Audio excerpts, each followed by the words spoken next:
What's up, everybody? Red 100 is here. Very good. Hello, hello. Time for D Legend to start, my friend. It has already occurred. Both waves of D Legend, I think, are now behind us. Noon's theory on why the warrant sold off. And next up, the short hedges start to get covered. Lines up well for next week. Maybe there's going to be a bit more of it. I mean, that's generally a good question. Is there more? Um, is there more with respect to the D Legend? Maybe some of the stuff that we saw recently was sort of could be something meant to fool us, something like that. I do want to reflect on that, and you do raise a good point there. So we will get back to that. We're going to see who else is here. Show me your shorts, chat. What's up, Guido? Rebleep got smoked on some calls, but another week awaits. Oh no, man! And now you know why I really don't like long calls, right? Don't like them. Don't like them. I mean, they're nice, right? They're nice to pick up. This is the other thing too, like because of the risk profile on them. Um, I mean, if something pops off, right? You want to set it up so there's a chance that you pick up something, right? But I really anymore, I think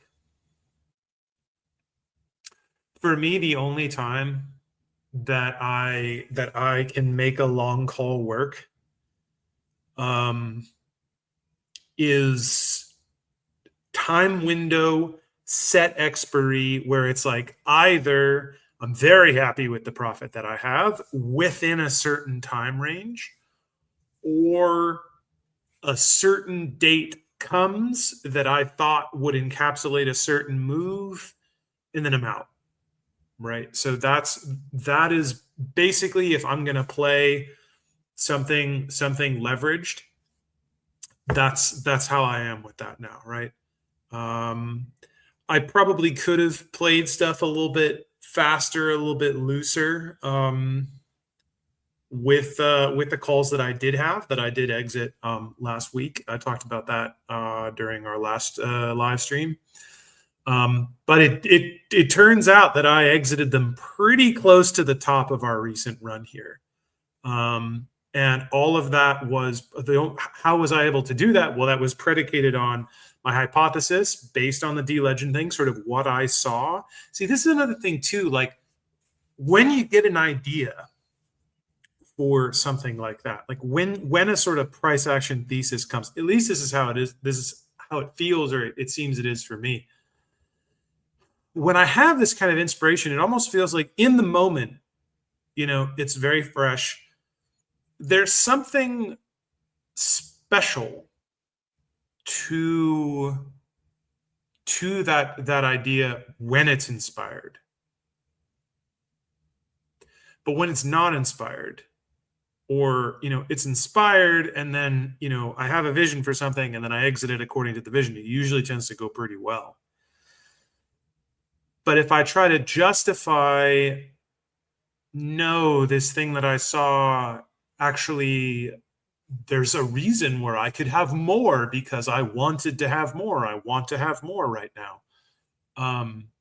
Usually when I feel that, if then I try to rationalize something going longer, it usually doesn't work out in my favor. So I don't know if I actually understand the mechanics of what's going on, right? I think I do sometimes, but sometimes I think I nail things just because I have that kind of inspiration, right? Um, there's an angel that sort of whispers something in my ear. I sort of think about it like, you remember the Mummy starring Brendan Fraser. We got any Fraser? I don't know. Frazier. There's so many of them. But Brendan, I think it's Brendan Fraser. Brendan Fraser. Remember the character of Benny? I always remember this as a kid because I watched that. I really liked that movie, The Mummy, when I was a kid. I watched it a bunch of times. And there's a character, Benny, toward the end of the film, who actually, like, everything kind of works out for him, right? He is able to survive. He's able to survive, like, being something happen, the mummy like killing him, Imhotep killing him, and by serving him, and so he kind of betrays the living and allies himself with the dead, and he does that because, like, he knows some prayers in ancient Hebrew, and Imhotep is able to recognize that he knows that language, so he can communicate with it. But then, right, so he betrays the living and serves the dead, and like, actually stuff works out for him until the very end, where he, like, kind of also sees the tides changing and is about to jump ship, and he walks away. Like, right, he does have this kind of intuition where he's like, he's a really actually excellent opportunist, and that's actually something O'Connell, which is Brendan Fraser's character in that film, sort of is pissed off at Benny for, because Benny is able to get out of these crazy situations. Like, he's got this kind of crazy luck. And so Benny ends up ditching Imhotep, right? at an opportune moment. He also seems like he's going to escape once again. He's got a bag full of gold and jewels and all this stuff. And what happens is, like, he could just ride off into the sunset, be as rich as a king, again, walk away from literally, like, scot-free from allying himself with the literal dead, and an evil demon Egyptian sorcerer, undead sorcerer. And he chooses to go back to get a second bag of gold. And when he does so, he messes up. He gets stuck. He gets sealed in the tomb. And then I think he gets devoured by flesh-eating beetles, I think is what happens in the film. But I remember thinking about this as a kid. It really stuck with me. And it's like the sort of wisdom that I think comes from this. Hey, if you've got that little kind of intuitive power where you actually, like, you're on top, and the little voice gave you that gave you that little vision for that situation. You don't know why, but whatever reason, it just told you, like, oh, there you go. There you go.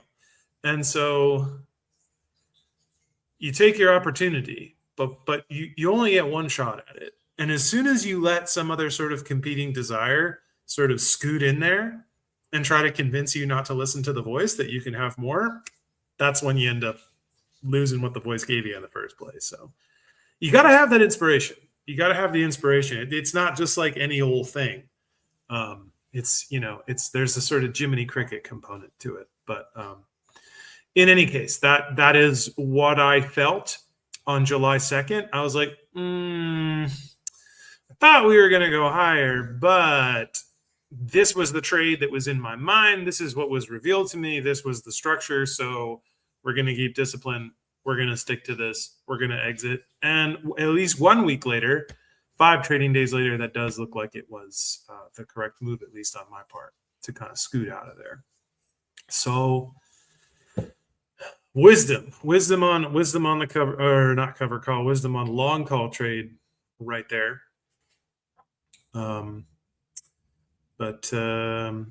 Yes. Gerd Falk is here. Hello. There's so many so enthusiastic about the incredible low trading volume. I would say it's that, if I could venture a guess, it's because GameStop trading volume. I know Richard's been talking about it a little bit recently, in some of his posts, but I think a lot of it has to do with the fact that really, really low trading volume has, for a period of weeks, for an extended period of time, has coincided with a really, like, a larger sort of macro cycle thing. So it's sort of like maybe like the tide going out, something like that, right? Like before a tsunami, right? The tide, like, goes way, way, way, way, way, way far out, right? It's sort of like a premonition of maybe something big coming. So, I mean, that could be illusory. I don't know that that's necessarily the case, but Why are they enthusiastic about it? It may have something to do with that. Yeah. It may also be a sign as a secondary thing. It may also be a sign that things are very sensitive or something right now, right? Like volume needs to be kept very low. Otherwise, very dynamic things might happen with the price. And it's very interesting, I would say. Let's bring up TradingView. Actually, here, it's been very interesting that most of these moves have happened with really low volume here, I would say. Yeah, what's our... Oh, this is a 1 hour chart.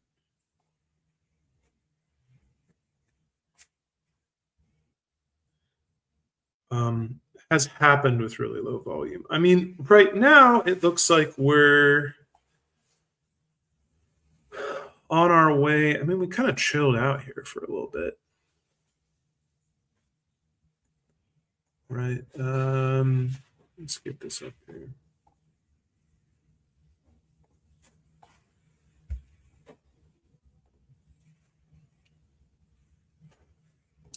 So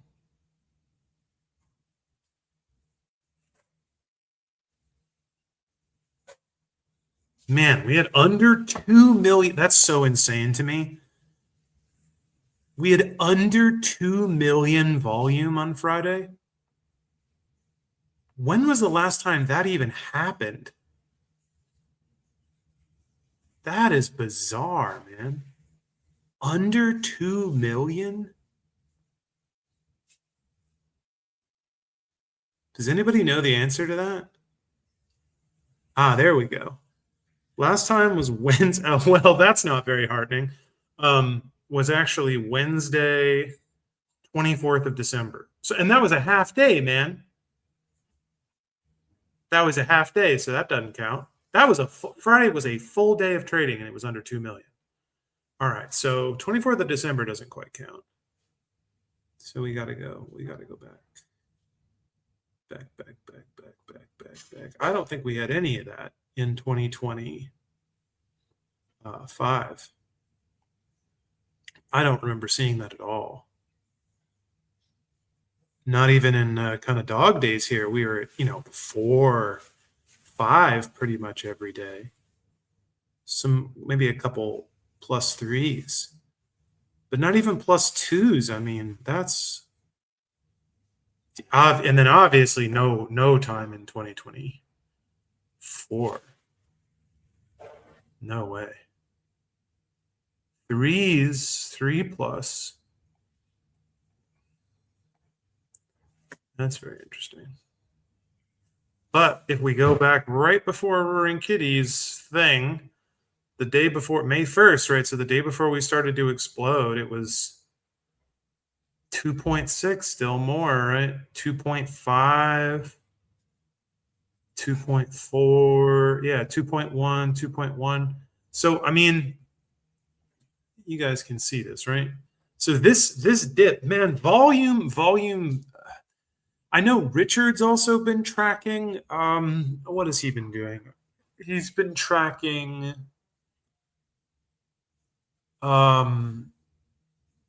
That's right. I'm remembering this now. He's been tracking 100-day and 250-day average volume, specifically because on the Roaring Kitty chart, he saw that Roaring Kitty did the same thing. Let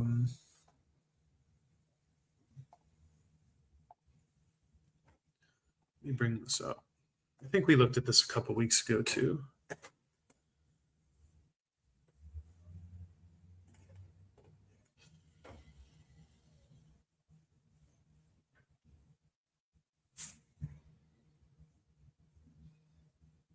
You guys can see this, right? So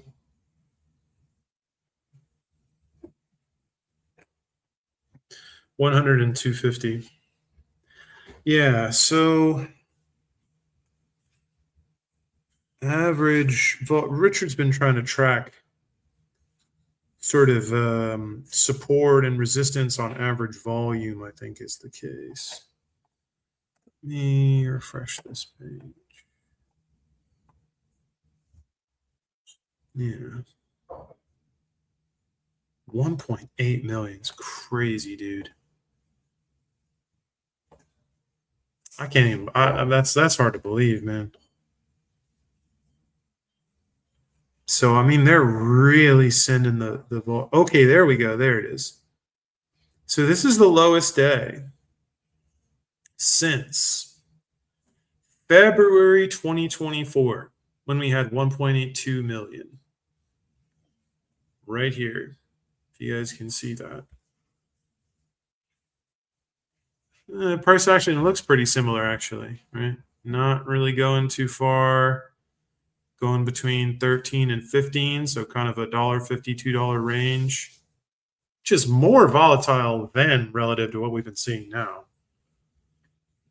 But yeah, then that last week of February really flat, moved up into early March, down into earnings, back up after earnings, and then walloped for all of April here, and then up, and then giga up, and then giga up. But yeah, so I mean that's a good question. That's something good to point out there, Garrett. Thank you. What else we got? The swags here. Time for coffee. And Chads, what's up, Chads?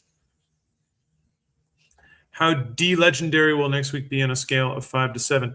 I could not tell you because, as far as I'm concerned, I think the de-legend has already occurred. So, I mean, in terms of the actual QSIP change, the de-legend has indeed occurred, right? So the QSIPs have moved over. Some folks did point that out. They did go look in the FINRA trace system.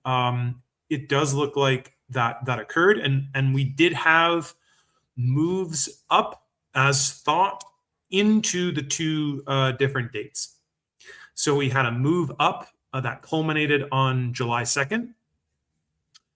Then we moved down. Then we recovered off of a giga short, right, based on the shareholder meeting, which then volatility based on the shareholder meeting got like kicked to after hours because they just didn't drop any headlines about it for like 6 hours. That was bizarre. 5 hours maybe. So there was that. And then we did have a sort of up day on Thursday, which would have been the green shoe de-legend. I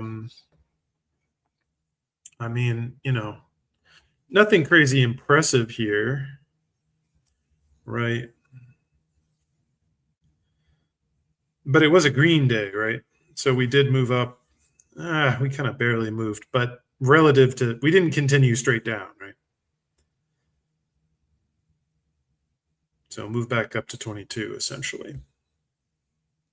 But this was the move here, right? So down into this, if you entered on the average price, right? So the heuristic that we talked about to try to find this type of thing is to look 15 days, look for an entry about 15 days prior to the scheduled de-legend, calendar days, that is. And I think it was the test that I did, the back test that I did was take the high, take the open, the high, the low, the close, average those over 4, take that as an entry price. Then on the actual de-legend date, so 380 calendar days after the actual issuing, after the date of the indenture of the convertible bonds, the convertible bond offering, you look at that, and you should have you should be green if you exit then at the open, high, low, close over 4 on that date. So if you did that, right? If you did that, this ended up working again. this time, right? So I looked at that over the past several years.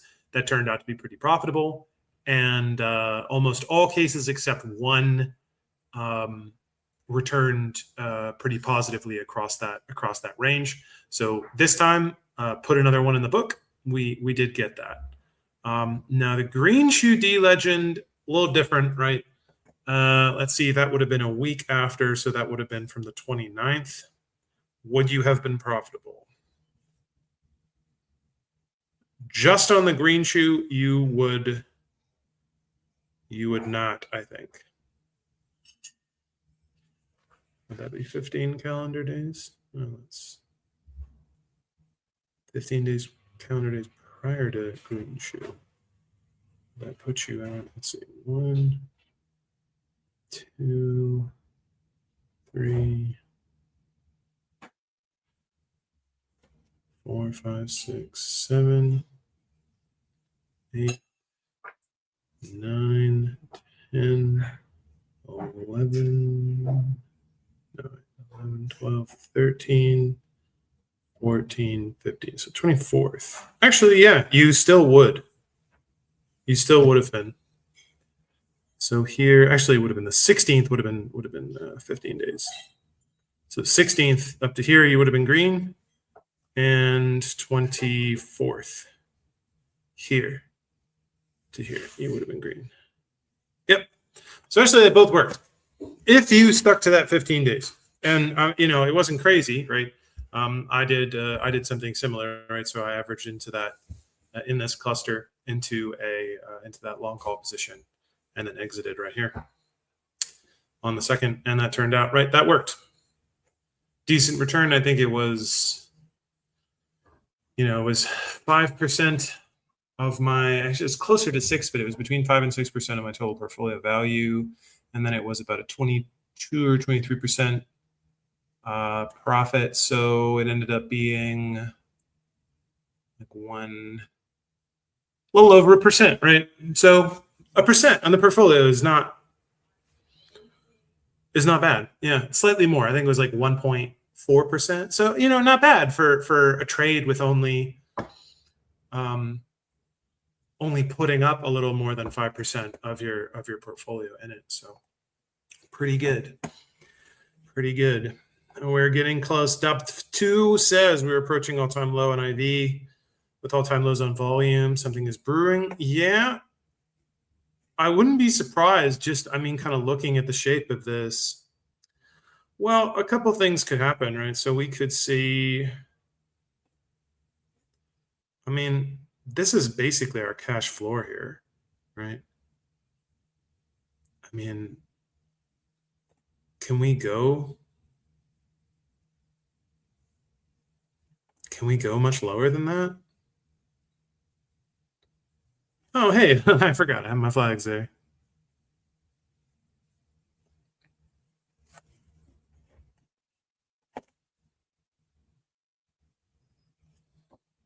We drew these arrows how many months ago, guys? We didn't go that high, but we did get the beats right? I didn't think we'd do this thing. I didn't think we'd go like giga low here. But earnings, we did go up, and then we did go down, and then we got the turn dates right. So we got the dates right. I was optimistic on our price action there, but we got the shape of the curve, which is pretty cool. That's not nothing there, right? And there it is. D legend start, D legend big, green shoe D legend. There we go. So yeah, maybe we kind of slide down here and then bounce around a bit. I know. So Alex Trigger, who's been tracking some FTDs for us, again has a really very excellent, easy to follow sheet of FTDs. Where did I put this? I thought I saved this. Here we go. Yeah. Seems to think that this pile of XRT FTDs got bumped over to was it VT? I think VT, right? So this group, these got bumped actually on the 10th. So back here of June. And yeah, look, they showed up again, right? Very similar amount here that was due right in the middle of the this sort of D-legend window here, which would have complicated things. I mean, that would have sent us higher.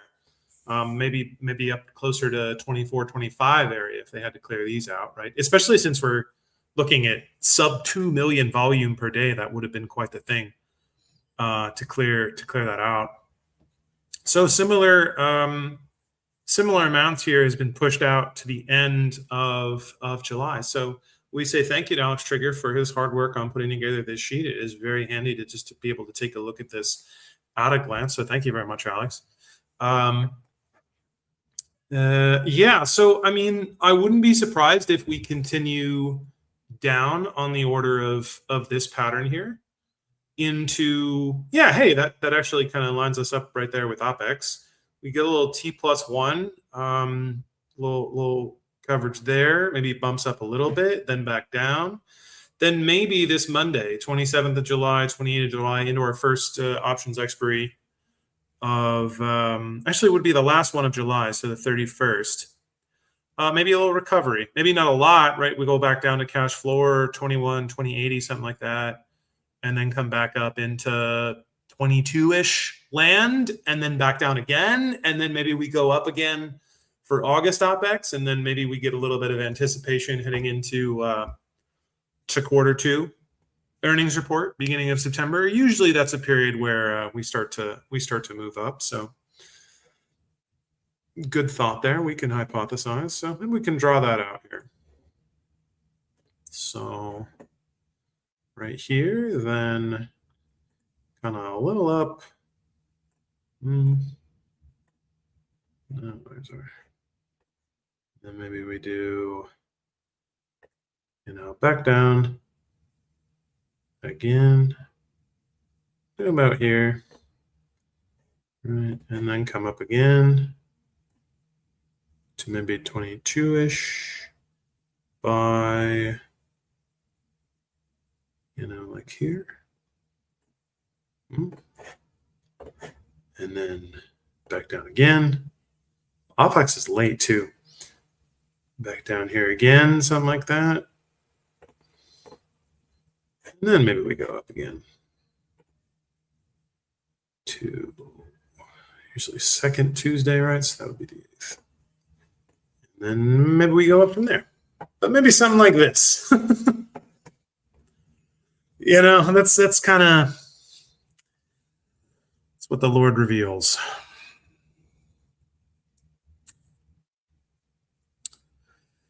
Sharon, good to see you. Good morning. Hey, good luck with those. I'll say a prayer, Sharon. I hope we get a little bit of volatility, maybe a little something on, on those, what would I say? On those FTDs. Maybe they decide to clear those FTDs later in July, and you get a nice little bump there. I hope that works out for you. I did go ahead. I'm not. Options prices are they are pretty low right now. What did I do? I did sell short October 25s on about 25% of my portfolio. Those are already down like 50%. So like crazy low stuff. If we're going into, we're not even at July OPEX yet, right? We got another week to go. And the following OPEX, 25, just a couple bucks out of the money, right? $3 or so to the upside, is like 25 cents. So, playing around with stuff, I might play around with the idea of taking on a bit more risk, but trying to, that is, strikes closer to the money, but putting some, turning them into spreads, turning them into vertical spreads, which would mean kind of paying a few bucks for a kind of top hedge there, so that if something happens and we get top blown off, something like that, going into a weekly expiry or something, I can then if I get assigned, well, then I can immediately take that cash and then exercise a long call that I would have protecting me to the upside there. So that's a possible idea. You can think about that as, okay, well, hey, it's just, I pay for a lower strike call, sell that, and then, pay a little bit back of what I just collected to have then kind of upside security there. That's pretty cool, right? Rebleeps here, couldn't agree more with your strategy. This low IV and volume is too insane. It is quite the thing. It is quite the thing to see. Atypical for GameStop, so we'll have to see. I mean, it might, right? This does more or less suggest that we're getting into this period. It could be a preparation, this sort of delayed accumulation for a bigger move. Maybe that's coming a couple months down the road. I mean, who knows, right? I don't want to speculate too much, but we are getting close to sort of those really, really deep IV and volume lows. So, I mean, if the thing just isn't moving, right? If there's nothing to really, all the juice has been squeezed out of the orange, gotta let her rip again, right? Dr. Tepetto, hello. Afternoon, Doc. I asked a question last week about your options position. Continue to be curious on how, I'm guessing on how you're managing low IV environment. Haven't been able to sell any calls really. Yeah, just that 25%. Like I said, I've considered but haven't opened. I do have spreads back from a couple of them, a bunch of them actually expired vertical spreads that I was able to enter amidst a little bit of this volatility we had the past couple weeks. I was able to enter the higher strike, actually uncharacteristic. This happens sometimes with inefficient pricing in GME options. Sometimes you'll find, now maybe this isn't for everybody's broker, but what I'll say is sometimes you can find, or you can get a fill. I mean, we're talking pennies difference here.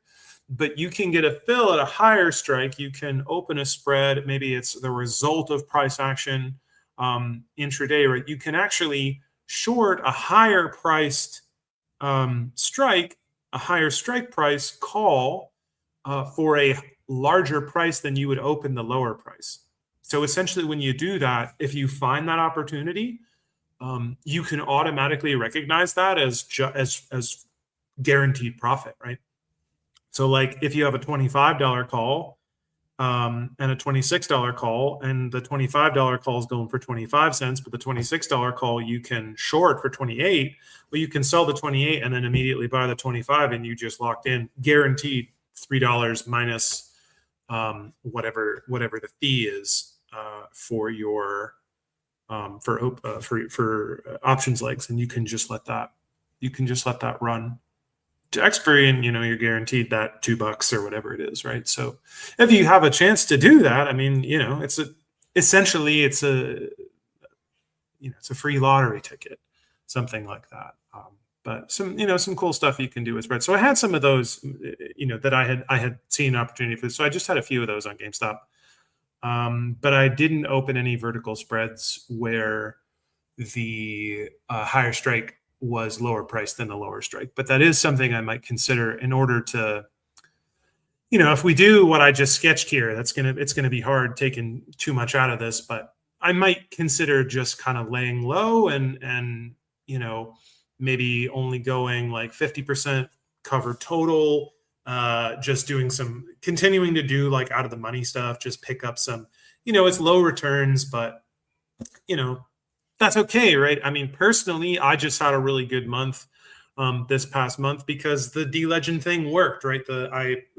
What we've been talking about for several months now, that framework getting right, and this is where why I talk about timing a lot of the time, more than I talk about, it's going to go from this price to this price. I mean, yeah, if you configure, that's something else, right? That's much, much harder to do as if it's going to go from this price to this price. But if you can get the timing, if you can say, okay, I want to be entering around here, and by this date, I want to be out because I think I'm going to see this. Hey, that worked out for me, right? That worked out for me right here, and I was able to have a good month, both in terms of selling covered calls, choosing when not to sell covered calls, then going into long calls, which I do not usually do, then turning that into a profitable trade. So for me, that was a really good That was a really good thing, and it turned into a really good month. And so, I'm okay, right? Like I'm still on track, as it were, to having, meeting my goals for the year. So, that's a-okay with me, right? If you have a slow month, you have a slow July, maybe it's a slow August, that's okay.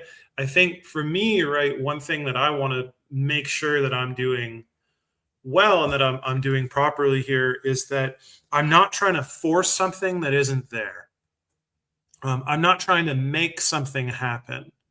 If you have opportunity, take it, right? If you like the risk, if there's no risk, if it's just free money in the sense that it's a trade that's in your favor, based whether it's our gamma, our NetGex call wall covered call trade or something like that, right? Very high probability trade that gives you outside return based on the risk of selling a covered call at that price. That is usually still mispriced in terms of GameStop. Like I said, out of the money options for GameStop in general are almost always mispriced. And what you will see is, you'll see an IV mark, of course, you'll see that 30-day IV mark, but especially if you get it, the farther out of the money you go, the more inefficiently priced the options are going to be. And as long as you're not, let's say, hey, maybe if you have a pro tag and you're a Rule 390 trader or something like that, you have a code W designation from your broker. Okay, well, maybe they're not going to let you trade those, right? They're not going to let you trade those really far out of the money ones. They're not going to give you a fill because they're like, watch out for this guy,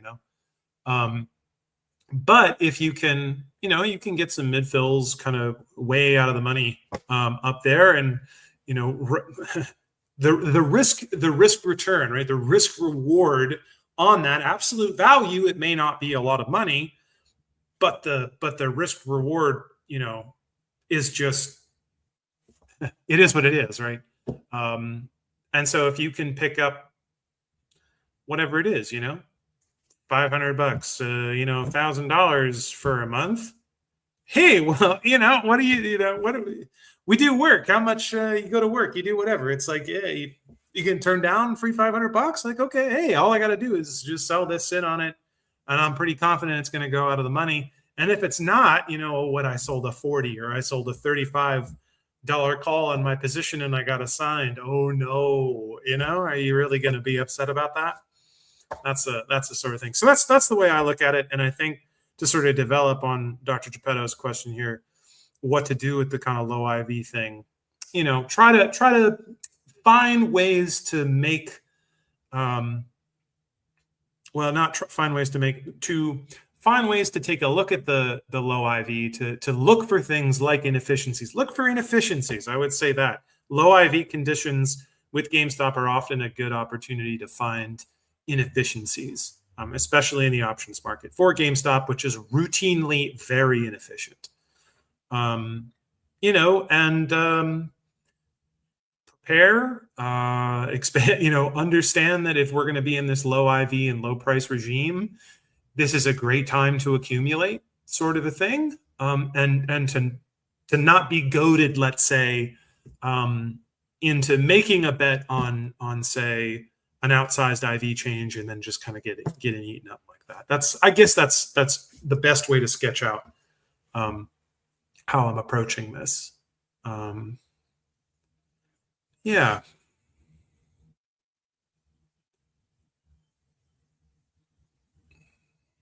Hey, I'm the true D legend. Well, I may not be a legend, but I can be a D legend. Everybody forget me. Legends are remembered. D legends are forgotten quickly. Divine is very kind of you to say. There is but one God, and his name is El Shaddai. But thank you, C66C6. Guido's here. Had your voice in my head regarding timing. Close my calls to break even. Hey, better than a loss, right? May's here, like the Greek muses. That's right. referring back to our volume here, never on a full trading day with respect to that low volume. Yeah, not for 2 years. Yeah, more than 2 years.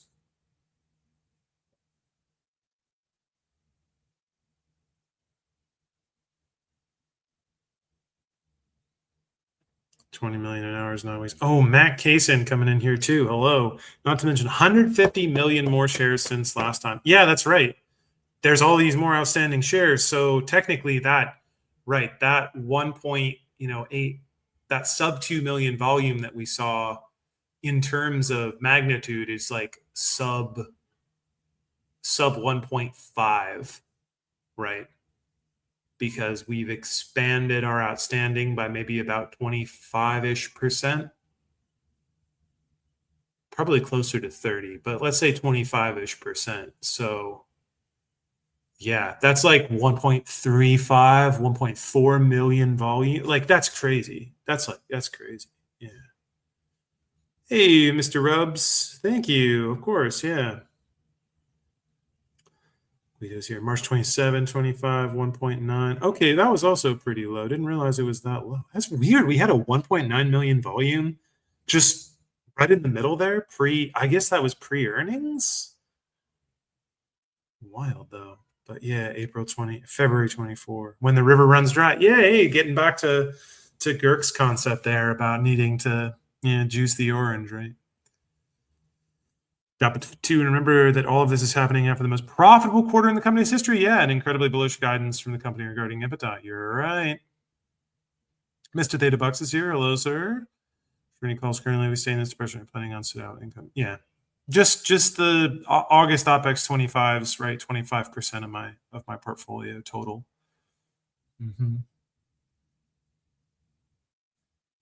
Z Revelations, what's up? I'm a big PMO SMA believer since historically momentum has been a driver of price improvement.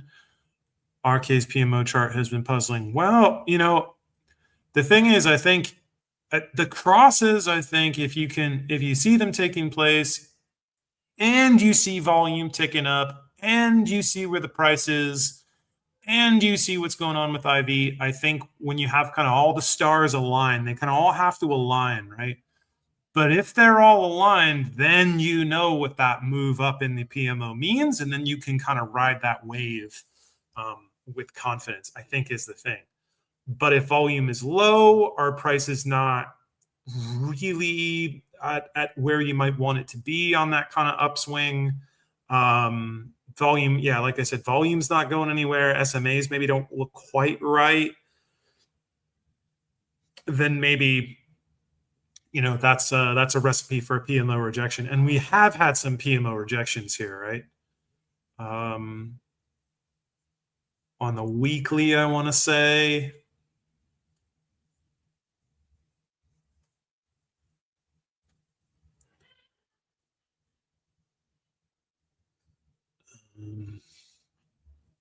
Yeah, right. So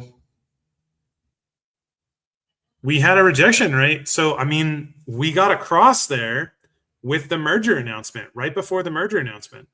We got a cross on the weekly. Or this is a slightly, no, yeah, we did. We got a cross. And yet it was a rejection. And that happened in 2023 as well, right? So initially in 2023, it also looked like we were going to do a big thing that summer. In July, right? We got a cross in June and then in July, but then that turned into a rejection, like a big, big rejection.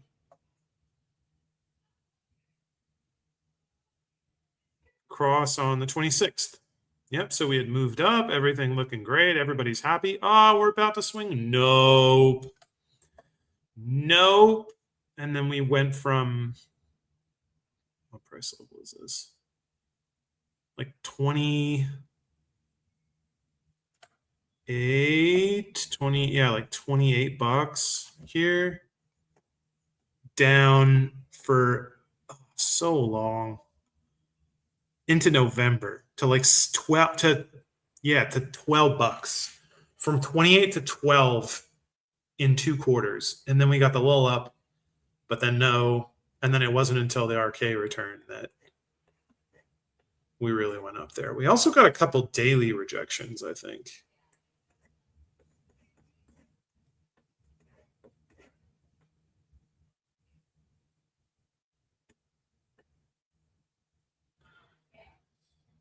We're sort of like that's the thing.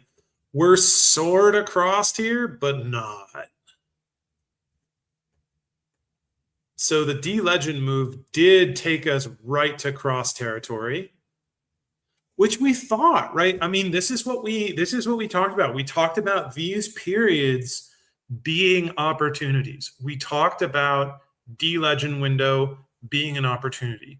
If they, I think if they didn't kick those FTDs on XRT, I could imagine if they didn't manage to kick those over to VT, like Alex Trigger has hypothesized here, and they cleared those in this window, I mean, I think we're looking at a daily PMO cross.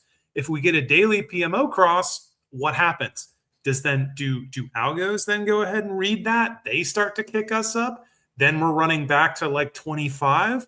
If we're running back to 25, we get a little bit more volume. What happens to the weekly cross? Does that then start to run into some traffic? And then we're looking at an upcycle midsummer, and maybe nobody wants that, right? Maybe institutions don't want that. They want a longer accumulation phase here. They're not yet quite positioned to be able to take the fullest advantage of what's going on here. So I think we get this kind of double rejection. Rejection on the daily, rejection on the weekly, prevent this from really taking off. Any thoughts on the upcoming additional info about the eBay deal? Do you think that moves price or IV at all? I mean, I have a hard time thinking that coming out with information about the eBay deal is not going to move the price, but I mean, if a deal happens, that has to move the price. That's too material to not move the price. If it's information about the deal, I think what have we seen recently? What have they been doing recently? News comes out. This has been true for the past 3 months, right? News comes out, and then let that come out or get processed kind of after hours, primarily. Large price move goes to a conspicuous technical level, and then by the time the lit market is open again, so that options hedging doesn't get all messed up, so that net GEX stuff doesn't get messed up, it gets dumped, and so it immediately turns into a sell the news event that cannot be exploited with options in a meaningful way. That I think that's what they've been doing. So I imagine maybe this next time around, they kind of sync up a price action cycle so that news about the deal sort of lines up. Maybe something's going to come out the end of July, and then they'll use that as an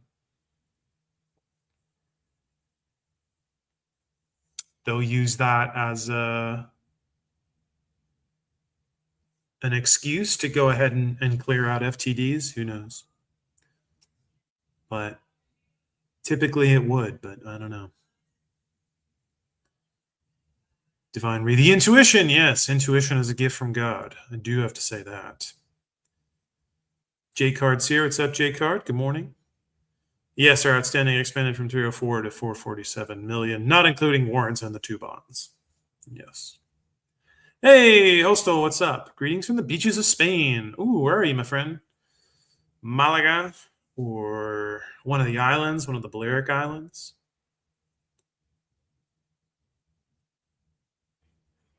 It's crazy on the PMO weekly years ago. I never scrutinized that closely. Yeah.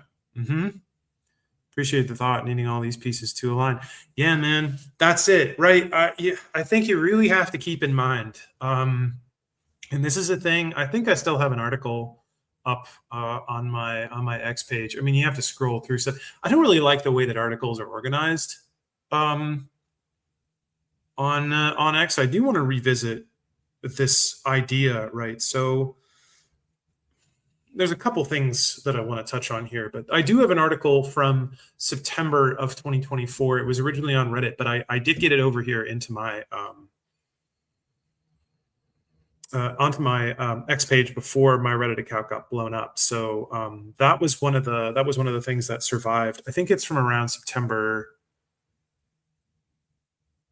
8th, 2024 is probably when you want to check that out. But I talked about this idea, and I sort of put forth this.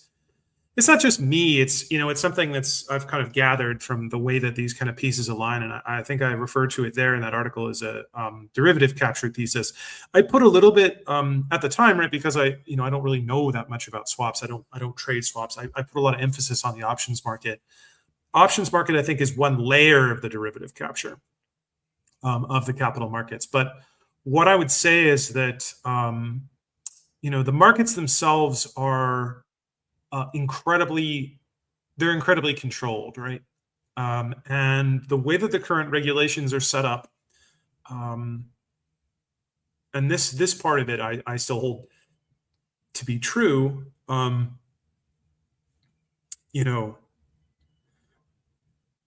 Whatever you see on any given day is primarily algorithmic dynamic hedging with respect to the options market. That's mostly what you are seeing on the tape on any given day. It is mostly options hedging. And that's mostly the case because that buying and selling is always going to be happening at 2 orders of magnitude larger than the actual volume of shares being traded, since all options contracts deal at their 100x leverage compared to what a share is in an ideal case, right? They represent 100 shares, or they control 100 shares. They correspond to some hypothetical underlying 100 shares. So at any given point in time, right, there are far more options contracts out for shares than shares that exist by at least 1 order of magnitude, maybe multiple, maybe as many as 3 or 4, right? Depending on what the security is. Maybe not necessarily GameStop, but when you look like at GameStop, the open interest on GameStop is, this is a low year, and we have something like right now, there's probably like between 500 and 750,000 contracts open, which means something like ostensibly something like 50 to 75 million shares. That doesn't sound crazy, right? Because how many shares how many shares there are in circulation, right? But this doesn't account for things like how much of that is internalized, right? How much of old positions in terms of things like the UBS former Credit Suisse positions, which are former Archegos positions totaling over 800 million. What's going on there? We know, I saw, was it Swami or something like that was circulating some of the documents that those positions are still being unwound. They still haven't been unwound yet. Some of the Archegos positions. So, okay. So, the market, and that's just options, right? That doesn't account for, say, the value of things like that. Like, that's a swap position. That's not an options position. That's 800 million in a swap. What does that leverage work out to? What does that correspond to in terms of shares? So, yeah, I think what ends up happening, and certainly what it looks like right now, is this stock is so controlled that what really matters is whether a quorum of institutions with the ability to affect the price, with the ability to, I would say, choose not to control the price, because I think that's the most important thing. That basically the default with GameStop, right? Because this may not be the thing with every stock, but with GameStop, I think the default is that the stock is always controlled, except when they decide to take their hands off the button, right? To pull their hand off the trigger. and sort of, like Richard uses the beach ball analogy, right? To take the hands off the beach ball. So they let it come up and then what? But basically all the time they've got their hands on the beach ball and they're like, okay, come over here. Oh. And then, oh. And then we're going to get some more. Oh, right. They're basically, that's what they do with GameStop all the time. Where other stocks, maybe they're like, we'll put a couple fingers on this. It's off. Oh, maybe just here, like, whoop, okay, all right, we're fine, But with GameStop, it's two hands pushing really hard on this thing the whole time.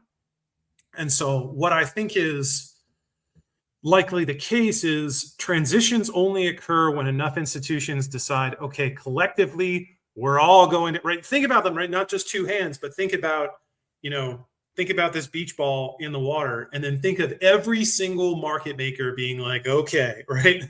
We're all going to put it, okay. And now all of us at the same time, now everybody take your right hand off. Okay. Something like that. In which case then the price is allowed to go somewhere. And I think that tends to be more right. And Cohen, you can see like Cohen is trying to not only take advantage of these moments of transition, he's trying to get stuff stirring underneath here. And regardless of that fact, this thing is just still way too controlled. Who knows what's going to happen to these warrants, for example? Who knows what his plan was for those, but we shall see. Valencia, very cool. Okay, we have two questions here. This one I'm very excited about, and I'm very happy to hear you asking it, LBP KT6RV. I do want to come to this because this week I know I was very inspired this week with a lot of my writing. Not really focusing too much on finance stuff, but I want to come back to this question because I can go on. I can go on for a while on this one.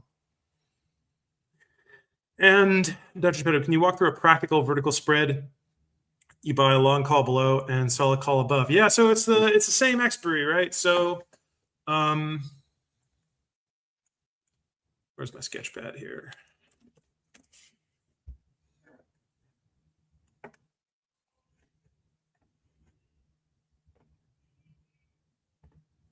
Okay.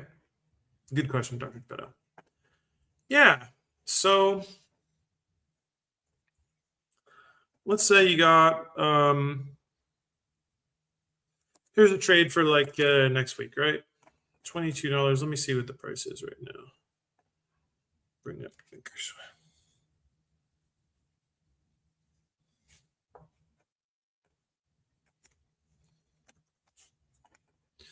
I'll bring this up so I can get some live pricing here.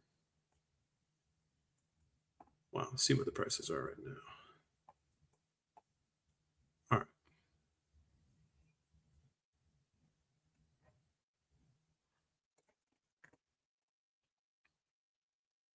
Installing updates, of course.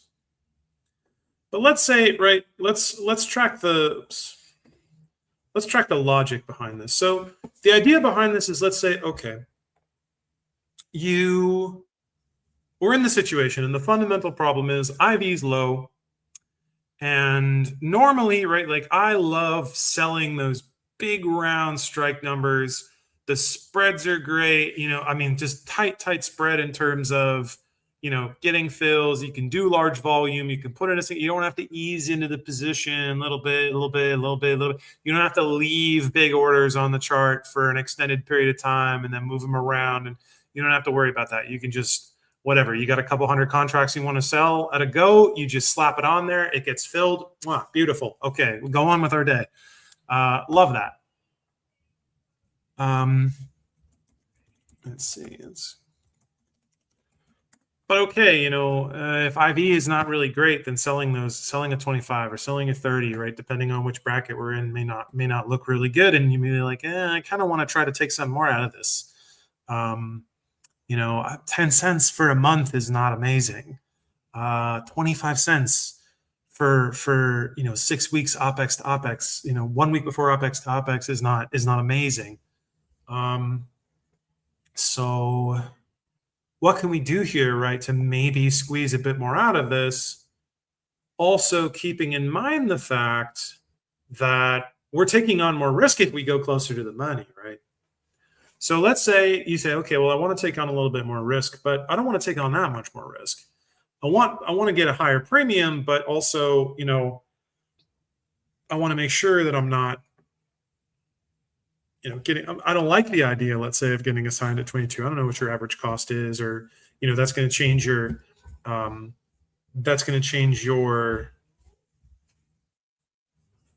you know, your estimate of the risk of taking this trade. Because let's say your average cost is like sub $20. Oh, you get assigned at 25, not bad. And of course, you get assigned at 25. You think, okay, we might come back down to that price pretty quickly. You get assigned at 22 and we run to 25 over a couple of weeks or something. You may have to wait a little while before you can get back in there at a price you're going to like. And then, you know, maybe you're selling cash secured puts for a while and maybe that works out for you, but then you're kind of in the same boat and something like that. Okay, so here's an option, right? Something you can do. An option. Let's see. Let's take a look at July OPEX. So we got 20 cents.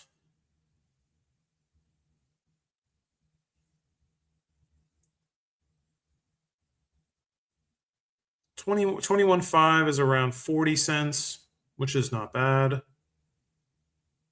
22 is 20 cents. 22.5. So actually, let's look at the 21.5 because that's essentially at the money. So let's compare two trades here. So let's say you got 21.5 and you got just a 22. So you go,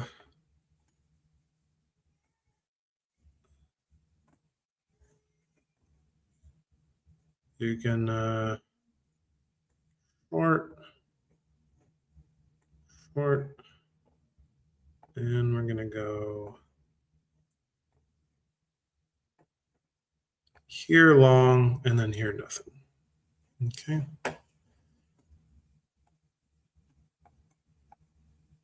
Okay. So let's say in this case, you say, okay, well, if I short the 22, I can short the 22 and pick up, I can pick up 20 cents per. So these are going for 20 cents. And so break even is 22.20. Right, so you close them below 22.20. Really, because you know you've got a fee, it's slightly lower than that, but okay, right? Maybe it's 22. 22.19 or something, 19 and a half. Okay, well, what happens? Maybe something unexpected, some FTD thing comes in, and you know we run the 22.50 or something. You know what happens? Well, you get assigned. I think right now the conditions are that we would probably come back down, but you'd go, oh man, I didn't want to do that. I didn't want to get assigned. Maybe that's going to mess up my taxes. Maybe, you know, whatever your situation is. But if you do this, you say, okay, well, if I sell at 21.50, I can pick up this 21.50 for, you know, 42 cents, right? I can pick this up for 42 cents. And I hear you, you go, but Michael, then break even is actually lower, right? Break even is 21.92. That's actually lower. So, but you know, this is kind of better for me in terms of my risk there to go here. But here's what you can do. You can then take this and you can go ahead and simultaneously sell the same 22 on top of it for that 20 cents. Okay. So you've got a net credit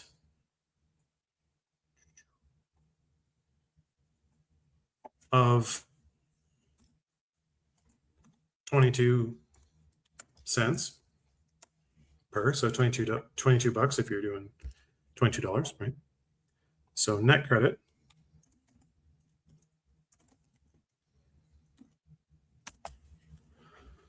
So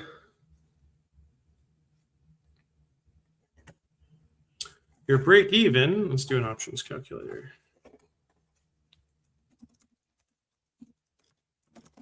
If you end up with this,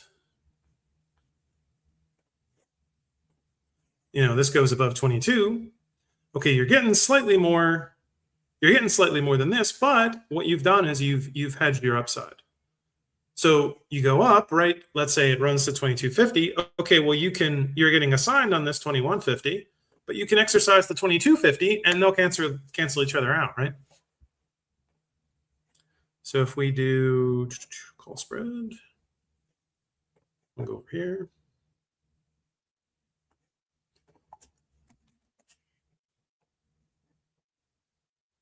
And we can buy 22. And we can write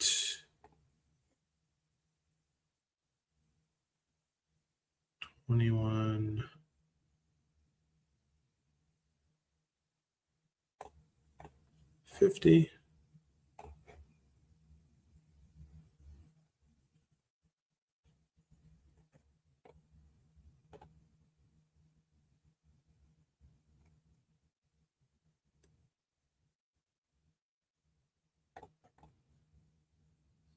Oh, how do we add in shares and stock purchase?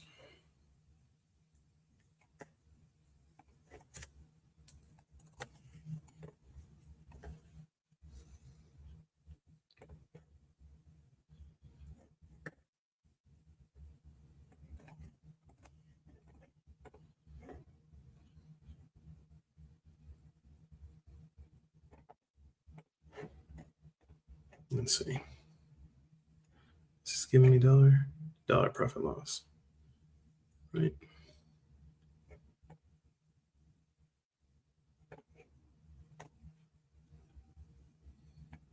So if it goes down here, right? Okay, you're down a little bit on your shares.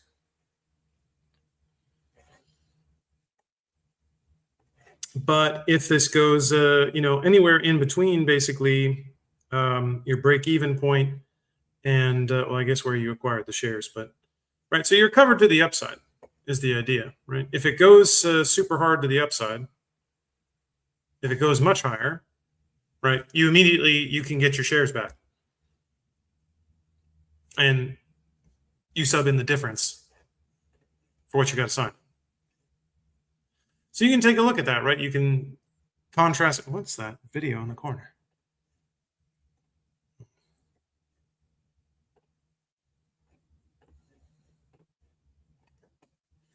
So you might like how this shakes out, right?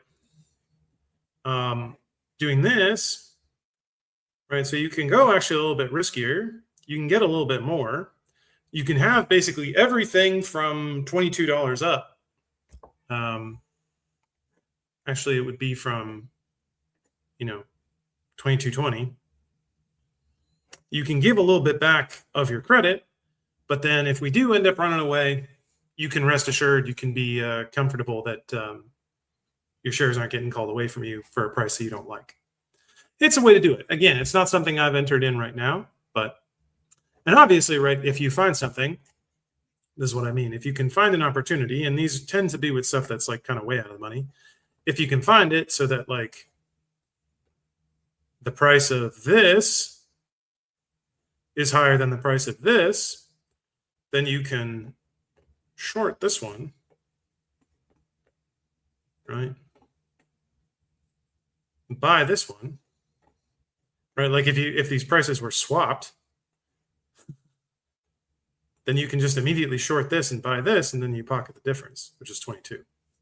Now you're not going to find this, right?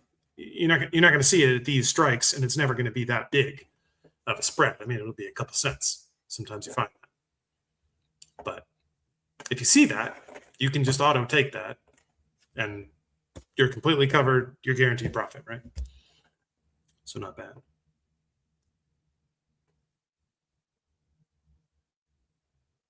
But I want to come back to this question here by LBP KT6RV, who asks, has the 21st century Renaissance peaked, or is the best yet to come? I think the best is yet to come. I think, well, this is actually something I've been thinking about for a while, right? I've been thinking about what this means, and sort of, I've been trying to define, actually, right? Because you say, okay, are we in a 21st century Renaissance? Well, what is a Renaissance, right? And it's something that I was thinking through, basically all throughout my time, trying to figure out what I realized I was kind of unclear on, even after doing a PhD in the subject of the Renaissance, right? I kind of just, like, I knew a lot of facts about the historic Renaissance, but I don't think I actually arrived at a definition of what a Renaissance was and why that was called a Renaissance, other than for just kind of aesthetic purposes, or because people wanted to assign a term to it. I mean, I read the original stuff by Burckhardt and whatever, and Georg Feucht and the Die Wiederbelebung des klassischen Altertums and things like this, and Culture of the Renaissance, Culture and Civilization of the Italian Renaissance by Burckhardt, etc. The classics. It kind of came up with this idea. Obviously, like, the idea also of Renaissance is kind of contemporary to the moment as well. But okay, but what's a Renaissance, right? I would say, and I did eventually come to this, and actually this only arrived as a result of my interest, right? I started to kind of veer off and go, like, I don't understand what that is. I don't understand what that is. I don't understand what that is. And it's only as my path took me first, I would say, through, very importantly, through a very deep study of the research profile of Jordan B. Peterson. And, a lot of people know him as Clean Your Room. You hear that all the time, or Lobster Guy, or, he's got online lectures and things like that. And he talks about the Bible a bit, and all this is very good. And self-help guy, lecture tour, maybe does political commentary sometimes, all that, right? A lot of folks sort of know it, like it's like snafu with with Ellen Page and all that, or whatever. But what I don't see a lot of people talking about is I don't see a lot of people talk about his research, his actual research portfolio, which is way more interesting to me. It's way more interesting. It's very, very cool. Obviously, Maps of Meaning, Maps of Meaning he wrote Maps of Meaning. The correct way to understand Maps of Meaning is Maps of Meaning is the creative vision that he had prior to putting together his entire research portfolio. Because as a graduate student, what he worked on was the neuropharmacology of alcohol, of alcoholism. So it's not really, I mean, he didn't continue down that road. I mean, he knows a lot about the neuropharmacology of alcoholism because he wrote 13 papers on it as a graduate student and got them published. Or I think it was 11 and got them published, which is a lot of papers to publish if you're a graduate student.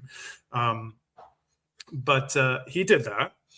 And then he published Maps of Meaning while he was at his first, he had I want to say it was a non-tenured position, or we didn't have tenure, but it was assistant professor equivalent rank spot, I want to say, at Harvard from 1996 to 1999 before he got his tenure position at or tenure track, I should say, position at U Toronto, which native Canada, he was a lot more interested in that.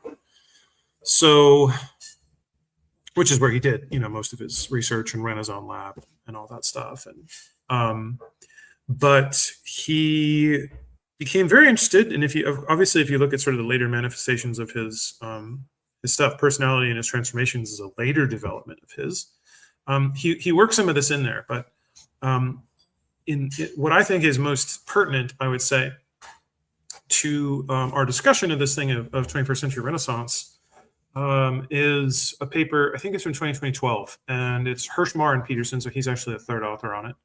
But it's very much, you can see him in there, but it's about, he posits an entropy model of the psyche.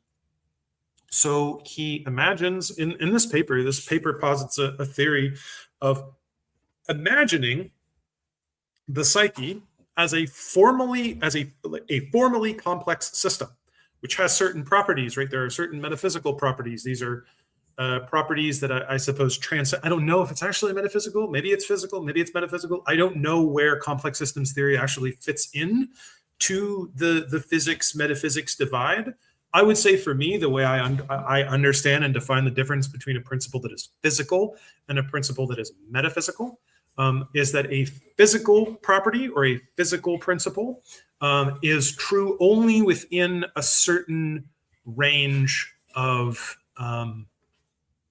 only within a certain range of orders of magnitude. So, for example, Newtonian principles, to refer to them specifically as natural philosophical principles, Newtonian natural philosophical principles, as he talks about them, right? Because his work that proposes this physical system for the cosmos is the Omnia Principia, the Principia Omnia Mathematica, no, Principia Mathematica, Omnis Philosophiae Naturalis, I believe, is the name of it. So the mathematical principles of the whole of natural philosophy is, or the entirety or all of natural philosophy. Maybe it's Totius Philosophiae Naturalis. That sounds better to me, not omnis, but Totius, of the whole, of the entirety of Totius. Philosophiae Naturalis. What makes those principles physical principles and not metaphysical principles is the fact that they are only true, they only hold up within a certain numbers of orders of magnitude, right?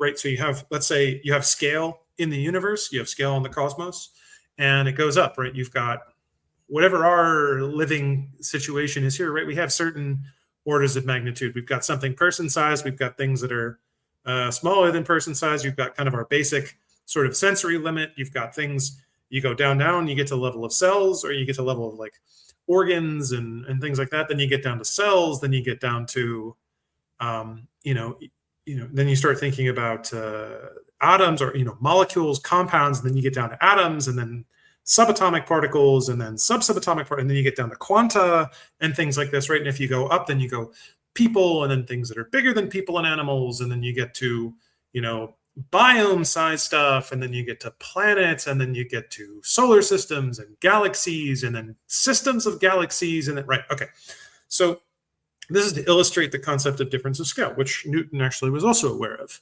although he was somewhat aware of it from the Tabula Smaragdi, right? An esoteric text about the Emerald Tablet, right?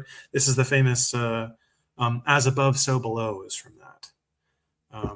The poem about as above, so below is from the Tabula Smaragdi, about different orders of magnitude, this principle. And so a physical concept or a physical system, some property that pertains to physics, is bound by a certain range of orders of magnitude. But a metaphysical property is true across orders of magnitude, right? So quantum physics is meaningful at the resolutions that quantum physics is meaningful. But and it has influence, right? It matters for the other resolutions because they're all built on top of one another. But it's not sufficiently predictive of phenomena that occur at higher or lower ranges where that physical system is no longer applicable. Such as Newtonian physics, when you're talking on the level of galaxies and supermassive objects, right? It's not helpful to think of gravity as a vector, but to think of gravity as something like a field that distorts the shape of space-time. Now, that doesn't, if you think about gravity in the context of you're trying to figure out how to run your car, you're doing kinematics, you're trying to, what's my brake speed here? It's not really helpful to think about gravity or the influence of gravity as being that of a field that distorts the shape of space-time. But if you're thinking about it on the order of planets and galaxies, it's essential to think about it that way, right? You're trying to plot a trajectory, to Mars. Pretty helpful to think about how you can plan a slingshot around the moon in order to get there and not use as much fuel, right? Something like that. So that's how I understand physical metaphysical distinction. So I don't exactly know where formal complex systems theory fits into that. It seems to me like it would be something that would operate at the level of metaphysics rather than physics, because it seems to be true across multiple domains of resolution, right? So formal complex systems theory matters at the level of the cell, and at the level of the atom, and at the level of the brain, and at the level of things that happen in information space, like information networks. The way that information networks organize themselves, independent of where of the physical or material, like indwelling places of those information networks, it also matters there, right? The entropy as a concept also matters there, matters at the level of the stars, matters at the level of galaxies and things like this. So it's true across a lot of different layers.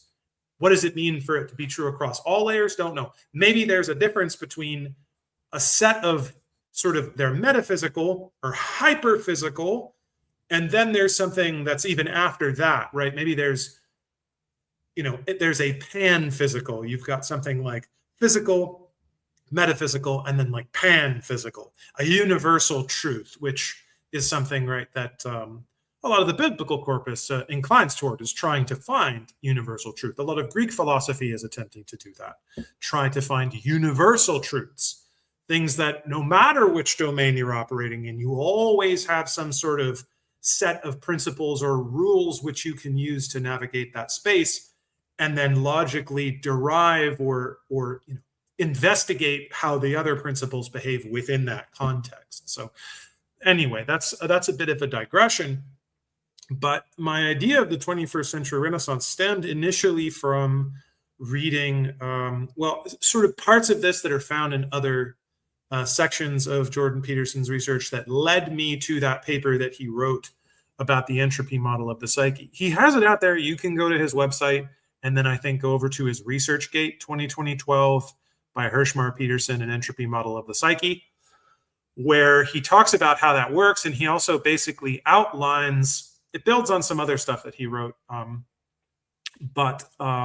He basically lays this out and talks about the psyche as a formal complex system whose object, let's say for lack of a better term, its goal, its pursuit, or it has formal complex systems unto themselves attempt to maintain maintain stability by maintaining stability across transformations. And the way that that's done is by finding a set of possible transformational states in which the distribution of possible states collapses into as small a number of high probability transformations as possible, right? So the distribution, right? So he looks at it in terms of Shannon distributions, named after Claude Shannon, a statistician in the 1950s, who came up with these distributions. So you have kind of two archetypal configurations of a Shannon distribution, where you have with basically if you have a high entropy system, meaning you don't, there's a large number of possible states. Not only are there a large number of possible states, there are always a very large number of possible states. But a flat Shannon distribution has a large number of probable states where it is unclear. There's no clear subset of states, or it's a very large group where probable transformations, let's say, dominate the distribution. So let's say there are 100 possible transformations, just to kind of throw this out there. In a flat Shannon distribution, let's say 50 of those states are equally probable. That's a high entropy system. That's a low stability configuration for a formal complex system, means it's losing energy essentially over time, high risk of energy loss over time, and very likely that in a short period of time, that system will collapse. And then basically that energy that's perpetuated within the system, right, the flow rate of energy in the system will basically dissipate, and you'll fall into thermodynamic equilibrium, right? So that's a flat Shannon distribution. But a super stable Shannon distribution is a very concentrated distribution, right? So a concentrated Shannon distribution looks like this, right? So let's say if you have 100 possible states, you can 5 of them are 99% of the probability is occupied by 5 states. That's a very, very stable system with very low entropy. That's the idea. And so he posits basically that the psyche is organized along this entropy model, right? So that a stable psyche is a psyche that has a small concentrated number of high probability states into which it can transform, right? I mean, there's more to it than this, but it's important for me to lay this out in relation to this 21st century Renaissance idea, or at least the idea of what a Renaissance is, because systems themselves can change, they can alternate, they can move between existing in low entropy and high entropy conditions over time, right? The system itself can be meta-organized according to a high entropy state, and then over time it can actually find a way to restore that low entropy stability.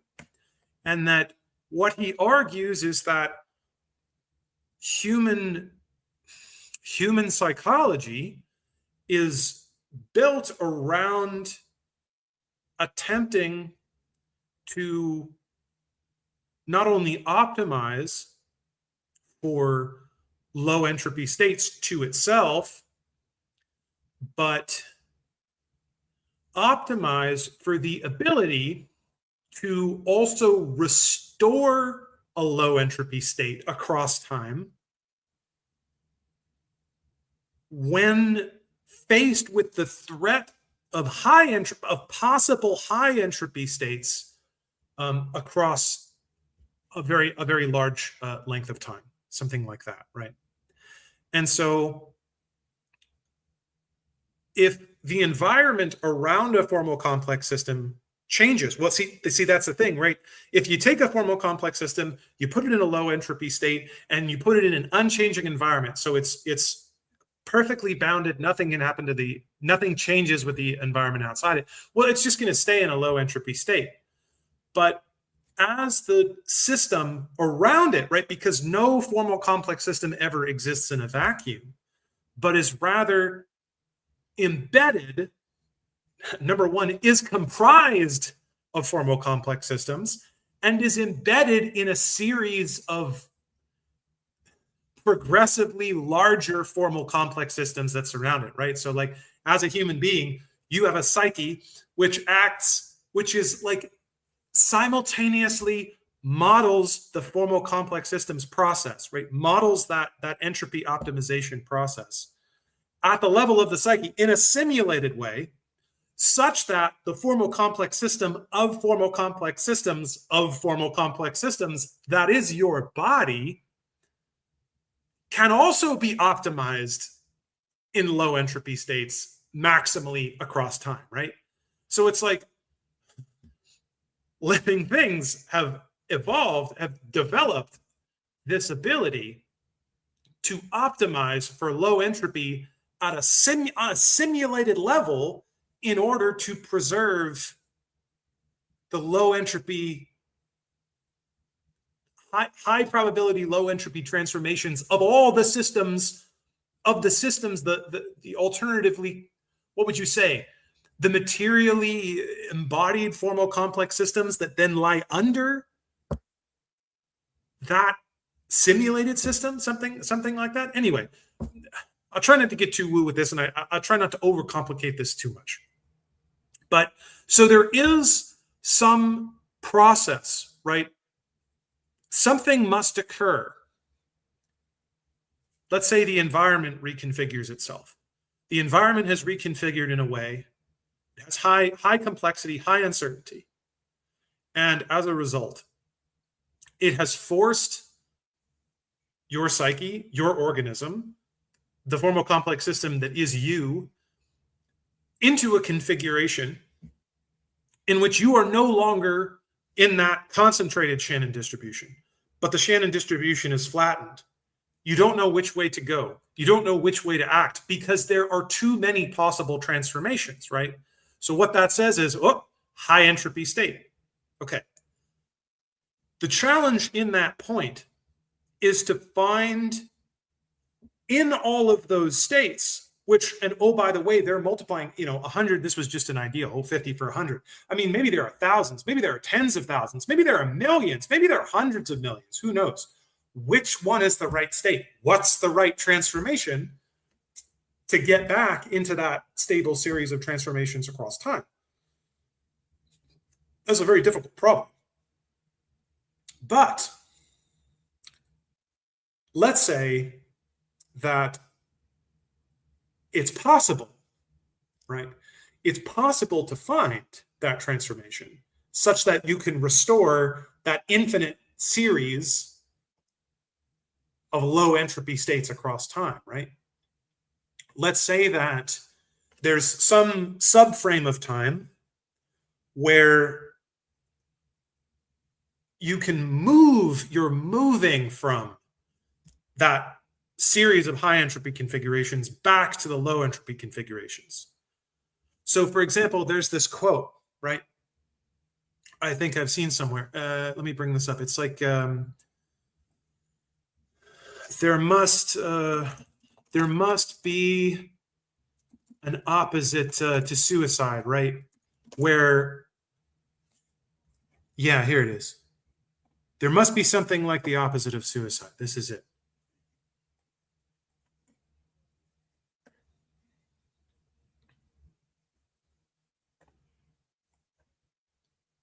Let me make this bigger here.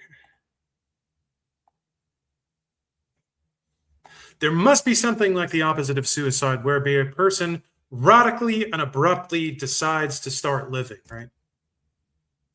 So I would say, yes, that's called Renaissance.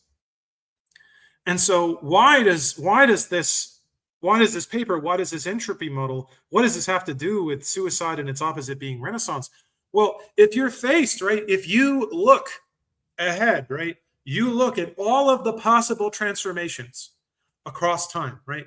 And going forward, the only thing that you can see is entropy goes higher, right? It's hopeless for you to find the correct sequence of transformations such that you can restore that low entropy stability state and thus guarantee essentially eternal life, right? You can guarantee an infinite series of low entropy stable states across time infinitely, right? That's eternal life. You see that path. Okay.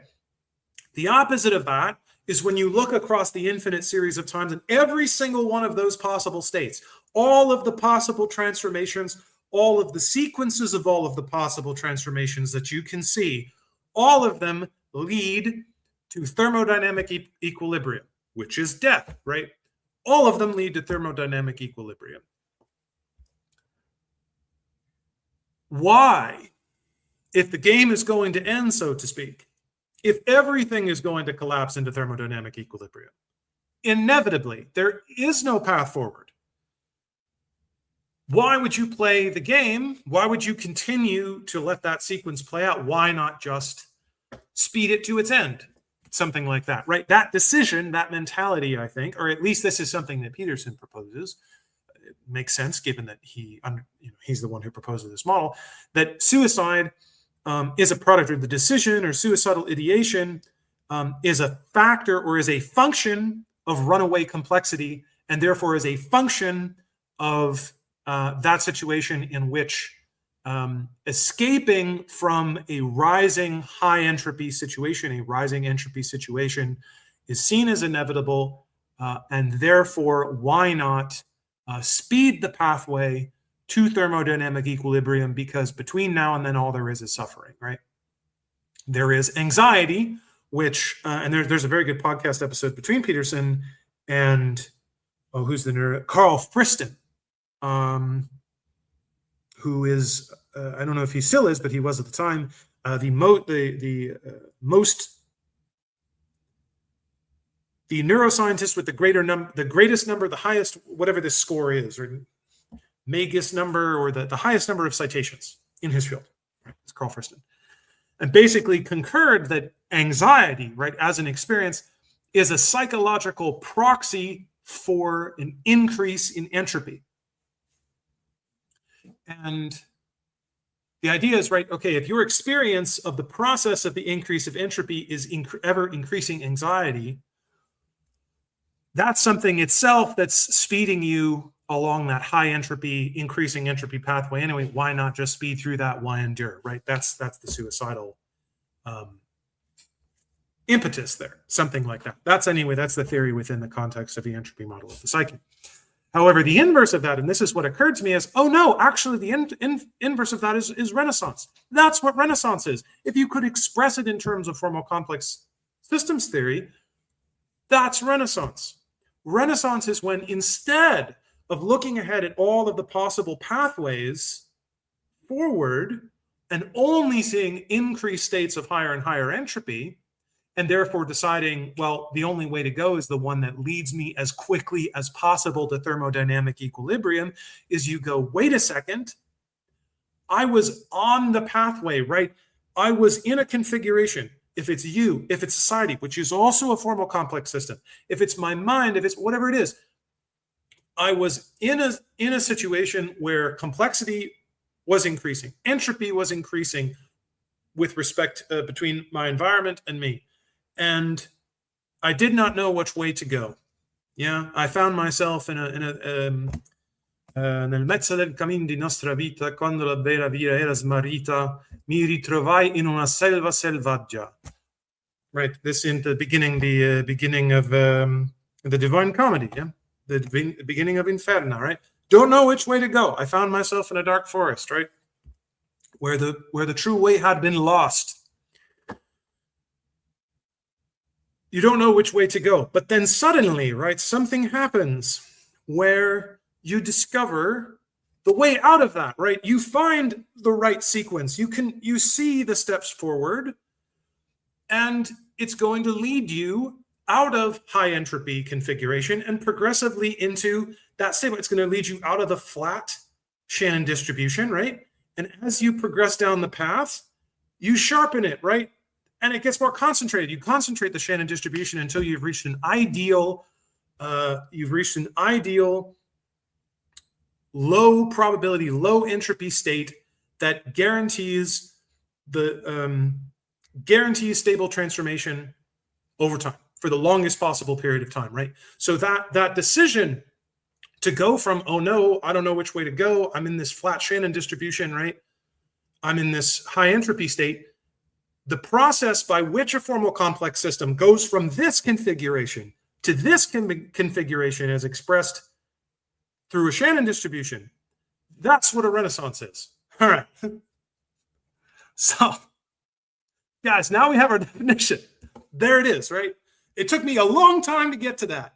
It took me like 6 years to get to that. Maybe 5. Okay? I think I had the idea of this in like November, December 2020. Okay? And it's a combination of that. The suggestion as well to me that there might be a connection between a certain configuration of the psyche or a meta principle that governed the psyche and what Renaissance meant, that these ideas might be combined. This I also picked up from reading Ian McGilchrist's book, The Master and His Emissary, where he proposed this type of idea, which also is found in Carl Jung, which both he and Peterson have read and studied closely. They're both cited in their books. Obviously, Peterson more outspokenly, but they're also cited at several points in McGilchrist's book, so he clearly is familiar with and has read Jung. Possibly also Erich Neumann. There's also a version of this idea in Erich Neumann. There's a version of this idea that Peterson also expresses in his course, obviously personality and his transformations, but also through the idea of the mythological hero, the legendary hero, something like that, and which Peterson argues, and which Jung argues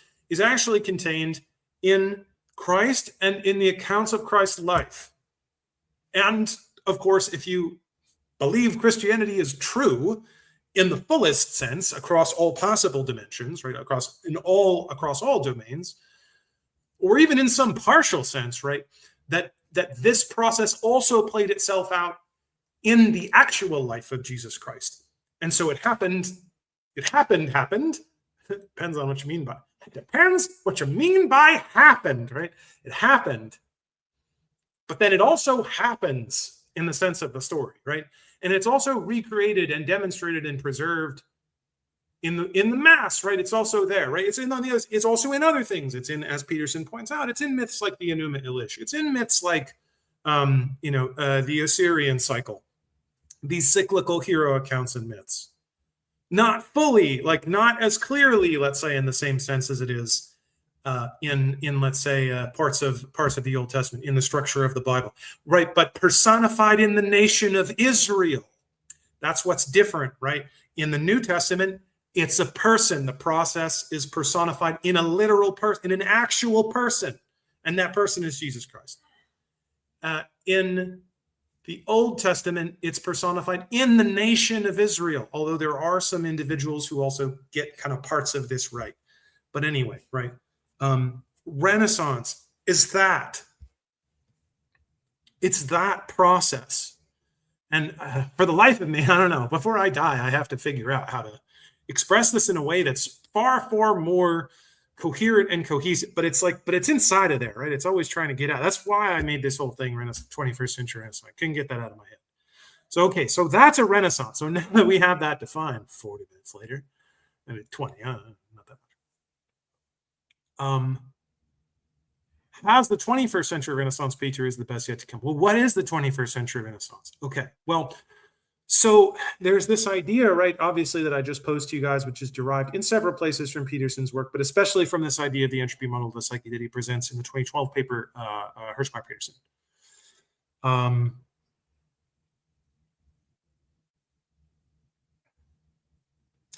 Because it is a principle, let's say, something like a metaphysical principle. It is as I express this in a particular way, it is a component process of the transformation of formal complex systems. It's a part of it, right?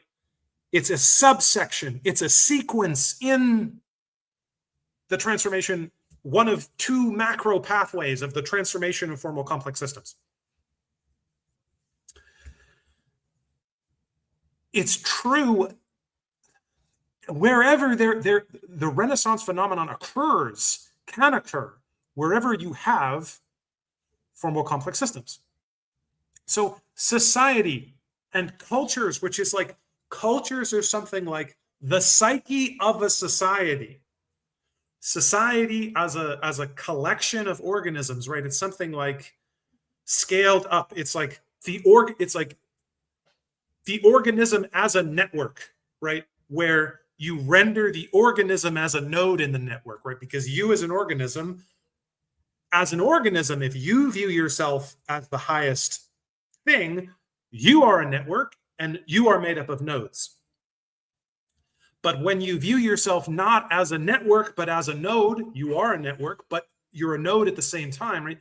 Just as your members, right? Your organs or your cells or something, these are all nodes in networks that make up you. You're also a network in a node, or excuse me, you're also a node in a network, right? So to your society, you're like a cell, right? Using the medieval image, the idea of the body politic, the health of the nation, the notion of public health, right? In the French Revolution, right? The idea that actually, right, the radicals, right? What did they name their authoritarian committee that like killed everybody with the guillotine? They called it le Comité de Santé Publique, the Committee on Public Health. That's what they called it, right? So the idea was the nation is a body. Hitler used to talk about the nation as a body in a terrible way, and that's how he was able to talk about people like parasites who needed to be exterminated and things like this, right? It's the same metaphor, right? This is a very old metaphor. You can find in the 12th century, the Polycraticus, right? The ruler of the city. That's what that translates to. The Polycraticus, John of Salisbury. The idea of the body politic. It's on the title page. It's the woodcut on the front of Thomas Hobbes' Leviathan. Is a body politic with the king as its head and the citizens as the body, right? We refer to them as the citizen body, right? This image is there. This metaphor is there. So when you see yourself as a node in a network, not just a network, but a node in a network, that network, you as an organism, you as an embodied being in a network, that's society. But your psyche is a parallel network that maps onto you as an organism. And that network is also a network of networks. And Peterson points this out too. But I won't go down too much of a digression there. So your psyche is a parallel series of complex systems embedded in complex systems, right? A series of nodes, which are really networks that are embedded in networks, which are really nodes, which are really embedded in a network, right? All the way when you get up to the level of the psyche and the organism. So you might say that in the psychic realm and in the body realm, right, the individual and the psyche are on the same level. They're the same order of magnitude. But if you bump that up, you get to the level of society and you get to the level of culture. And so culture is like the collected psyche of the collected organisms of a particular species, something like that, of a particular social group, as long as they have communication with one another. And they organize themselves into a network which takes on the characteristics of a formal complex system.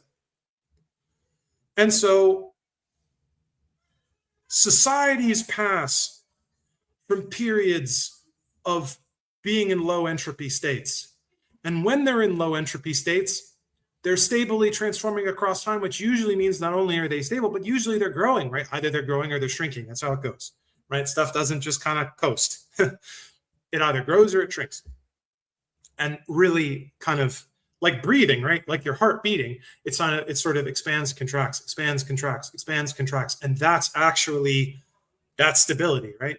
Left, right. When you walk, right? Left, right, left, right. Same thing, right? Alternation. So there's a kind of undulation, right? A movement of waves. That's what undulation means. Undulation that occurs. Okay, so if it moves into a state of lower entropy, well, you're sort of, that's your breath in, right? That's your expansion. It's sort of growing. It's an upswing. And you breathe out, right? That's kind of a little death, little contraction, little stability there, kind of shore things up, okay? Expel out the bad, right? So take something in. Yes, take the energy in. Oh, amazing. But then, right, every time you do that, that's a little mini lower entropy, higher entropy, low entropy, high entropy. And it's the transformation, it's the alternation between those states across time that keeps you stable. And meta low entropy, right? Okay, as a system.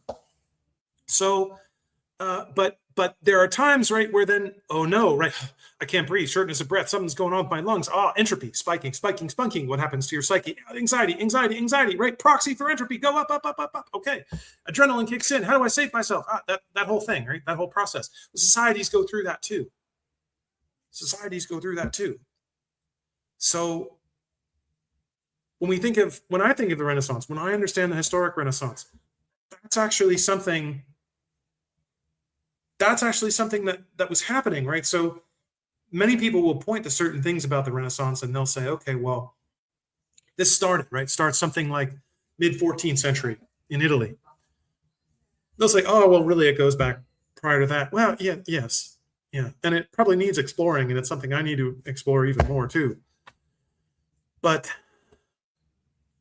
it's very often pointed to, and it's certainly pointed to by Burckhardt, as being this moment in the history of, let's say, the Latin West. Let's say that society that emerged maybe post-Justinian, something like 6th century, maybe with Gregory the Great or something like that, and the end of the plagues of the 6th and early 7th century, until something like the 14th century. Your next major wave, right? And this also tracked changes in climate cycles, right? So major climate disasters occurred exactly at these points. So you go, a waning period began something, actually it began a little bit earlier, but it really started going downhill in the 6th century AD. Started also in the 14th century. Europe became depopulated, right? Even though we think about the Renaissance as a time, oh wow, arts, culture, all this stuff. Economic decline, population decline, the retreat of agriculture, and for several centuries, actually a collapse in freedom, a collapse in liberty, a rise in authoritarianism, a rise in cultural tension, civic violence, a splintering of the organism, a dissipation of cultural unity. This is what occurred actually at this time. Sure, many things were developed, right? But it's almost like when we think about the Renaissance, and actually, by the way, right, the scientific revolution is a product of the Renaissance. Lots of people point to it as a product of something called the Enlightenment, which is somehow different than the Renaissance. No, the scientific revolution is a product of the Renaissance. I mean, I could go on. I literally could do a whole course on this, but, you know, we'll pause. I'll get too excited. But that process, I believe, right? The Renaissance occurred specifically as something like a meta-societal phenomenon that ended up pulling, like it happened culturally, let's say, at the level that the actual decline of society or the breakdown of society was occurring. And so right now, okay, well, you know, things are in many ways getting better. I mean, technologically, right? Massive expansion. In fact, I wrote about this. I did this post earlier this week on, you know, the information revolution that we're going through. And that also occurred, right, in the Renaissance. Not just the printing press. You actually had two inventions together that are really, really important. And then a logistics that developed on top of that. And then institutions that developed with the logistics. The first was actually a 14th century invention, and that's wood pulp paper, 1314. Wood pulp paper, because that's a new medium. Previously to the 13th, 14th century, almost everything that was written had to be written on animal skin, tanned animal skin, vellum, parchment. So to make a book, you need to slaughter something like 20 to 25 goats or like 40 sheep and then tan their hides and then scrape all the hair off and then stretch them out and then cut them. And it's a whole thing. Then you can write on stuff, right? Very expensive, very difficult to do. Because of that, a book would cost, you know, as much as a Lamborghini, something like that. You know, maybe a cheap little thing, a small little thing, maybe, you know, like a Volvo, I don't know, something like that. So you have a medium invention. But then you have a data replication device, and that's the printing press. Orders of magnitude faster, greater data replication, and it's simultaneously at the same time orders of magnitude cheaper to produce. And you've got a medium to put it on that also makes it super cheap. The result is you see something like, I would say that the institution that got hardest hit by that was the monastery, which is something like the premier information, education, and learning institution of the Middle Ages. It's the monastery. Universities existed. They did exist. They evolved out of the monasteries and cathedral schools. Cathedral libraries really is what they evolved out of. But they were not the dominant learning institution, although there were a lot. The universities really only expanded quite dramatically in Europe. Also, they only started to expand with the invention of paper. The first ones were founded prior to that, and many of them still used parchment. Not to say that, but really, paper made universities at scale possible. And then print was just something else, you know, beyond that. So the monasteries ceased needing to be a kind of premier institution in terms of data storage and data replication, because they're the ones that helped made all the books. The monks are the ones that helped made all the books. Scriptoria, monastic scriptoria. There's tons of evidence for this. You know, I digress. So what does this have to do with the 21st century? Well, I think right now we're doing something similar, let's say, as a society. Maybe it's the West. Maybe it's America. Like, you know, I don't know if Europe and the United States are going to go in the same direction. I don't know if you know, Europe, America and Canada are even going in the same direction here. But there's a notion that there's a cultural transformation that will take place. It's going to be defined by new meaning, new goals. We're going to have new institutions. We already do. It's already happening. It's already happening right now. And I would call the internet and kind of the digital apparatus, something like the computer, the personal computer, I would call that our medium. That's our paper, okay? That's our paper equivalent. But now the large language model, that's our printing press equivalent, right? So the printing press is something that's apprehensive, right? You have a medium, something that the stuff goes on. But what's something that actually expands your capability to grip the information, to navigate the information? What speeds your way through that, right? It used to be, right, you go to a monastic library and you're pouring through this, and you have to learn the particular hands of the monks that were used to read these books and know their scribal abbreviations, incredibly technical, right? Okay. Now it doesn't even matter. Like LLMs, it doesn't even matter what stuff language is written in. Translate it like that instantly. It doesn't matter if the language is an ancient language. It'll translate ancient Greek like that, Latin like that. Doesn't matter. Digitize it. It'll OCR recognize it. You can search 10,000 websites in 5 seconds, right? So it's something like that. And this only came out like 3 years ago. So a lot of the things I think that look, this is going to be an in-between period, right? It's a period of uncertainty.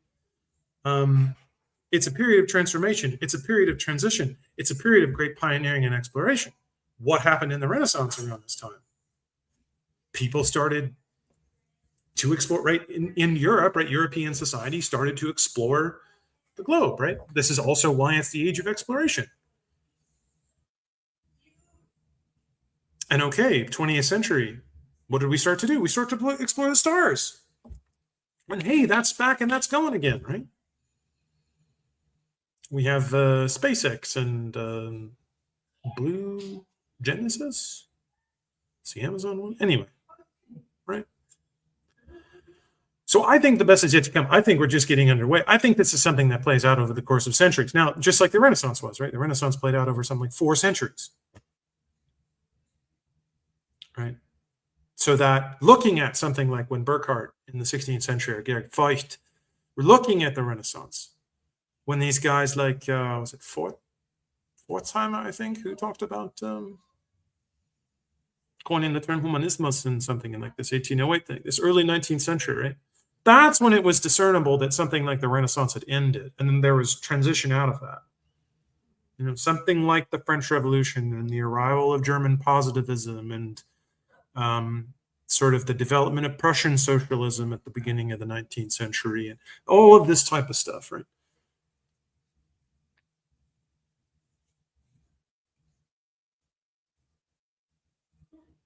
So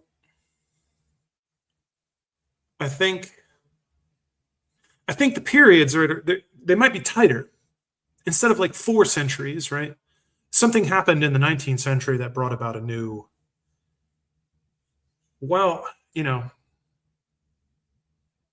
interesting, incredible growth, like incredible prosperity. It's, how to lock this stuff down. It's not like these two spirits, right?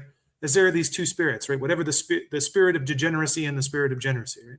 Generation and degeneration, life and death, high entropy, low entropy, right? They're always at war with each other. Light and dark, creation, destruction, a coincidence of opposites. And so, in a way, despite the fact that all of this, we have all of this technology and stuff, right? There's a kind of maybe degeneration of the human spirit. This is something Carl Jung actually wrote about quite a lot, even in the early part of the 20th century. The degeneration of the human spirit has occurred since maybe the 18th century, right? Late 18th century into the 19th century. And that's been infectious and that's been gradual in many ways. Not all of the same places at the same time, not all of the same places at the same rate. But perhaps here at the end of the 20th and into the 21st century, that's something that's kind of reached a breaking point. And for the system to stay together, a renaissance has to happen. And I think it is, right? Fate's not sealed, it's not determined. Destiny's not written in stone, and it's up to us to be the ones to bring it into being, right? To align ourselves with the creative, right? And this is the Bible passage too. I wanted to bring to our attention. Actually, it goes right into this that I've been thinking about quite a lot, and I think it's a nice way to bookend our discussion for today. Of course, obviously, after I just drop this huge bomb on you guys. How much of it is followable? Not sure, but it's this. Right? No one can serve two masters, says Christ. This is Matthew 6. For either you will hate the one and love the other, or you will be loyal to the one and despise the other. You cannot serve God and Mammon, or Mammonas, as it is in the Greek. Mammon, this is the Semitic deity which aligns with Pluto, or Pluton, right? God of wealth, riches, money. Interesting, right? And perhaps also the idea of potential. Money is potential, right? Money is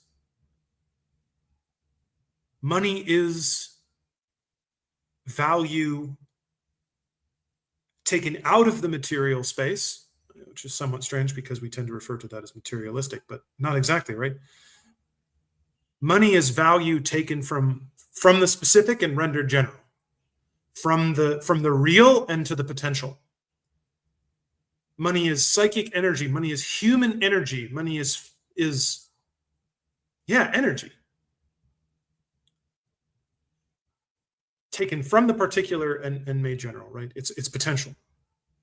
So if you think back to this example of Shannon distribution, right? That's your flat Shannon distribution. Max money, minimal goods, right? Is cosmic background radiation. Is thermodynamic equilibrium. Max potential, minimum actuality. That's the primordial chaos. That's the void. That's God and no creation. God outside, because God's eternal. God is outside of creation, of course, right? That is the state of things prior to thingness. That is thermodynamic equilibrium. Nothing. No thing in particular. That's money maxing. That is literal money maxing. That is mammon, right? That is the ethic that is capitalism, which I've written about, not the system not a free market economic system that people often refer to as capitalism. That's a different thing. That's a different topic. But God, right? The God of the Bible is the God of creation. That's what God does. God creates. God is the inverse of thermodynamic equilibrium. That is the claim of the Bible. God is life. That is Christ's claim in the New Testament. Your God is a God of the living and not of the dead. God, the God of Abraham and Isaac and Jacob, right? The God of Genesis, the God of becoming, right? The God which is being and which brings being into being. That is God, right? The I am in Exodus. That is the opposite of Mammon. Mammon is to render things that are into things that could be, in a certain sense. But God renders things that could be into things that are. You cannot serve both that which turns things which are into things which could be, and that God which turns things which could be into things that are. And so what the Bible certainly what Jesus Christ in the New Testament calls us to do, right? In a certain sense, what the Old Testament calls Israel, the nation personified, to do is to serve the God of life, is to set things right, right? What Christ does is Christ is the catalyst of a renaissance in his own right, right? He's a catalyst of a renaissance, of a rebirth of the Jewish people as the church. That is the teaching of the Catholic Church. That is the teaching of, that is the Christian teaching about what the church is. The church is the new Israel, right? The nation of Israel, biblical Israel, Old Testament Israel, in essence, died with the crucifixion of Christ, but was reborn with his resurrection in the New Testament to become a new Israel, which is Christ's church. which is also his bride, which means it is at one body with him, which is commemorated in the rites of the Mass and the sacrament of the Eucharist. And so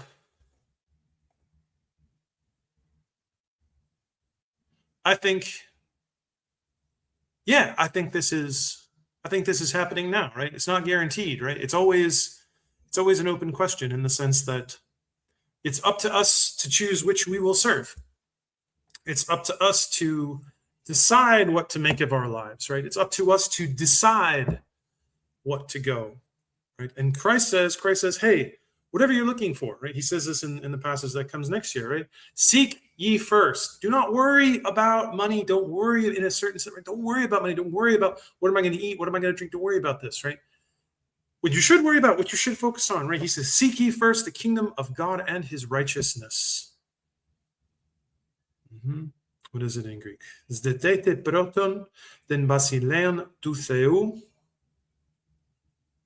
kai ten dikiosynen autu. That's what it is. Seek those things, and all the rest shall be granted to you.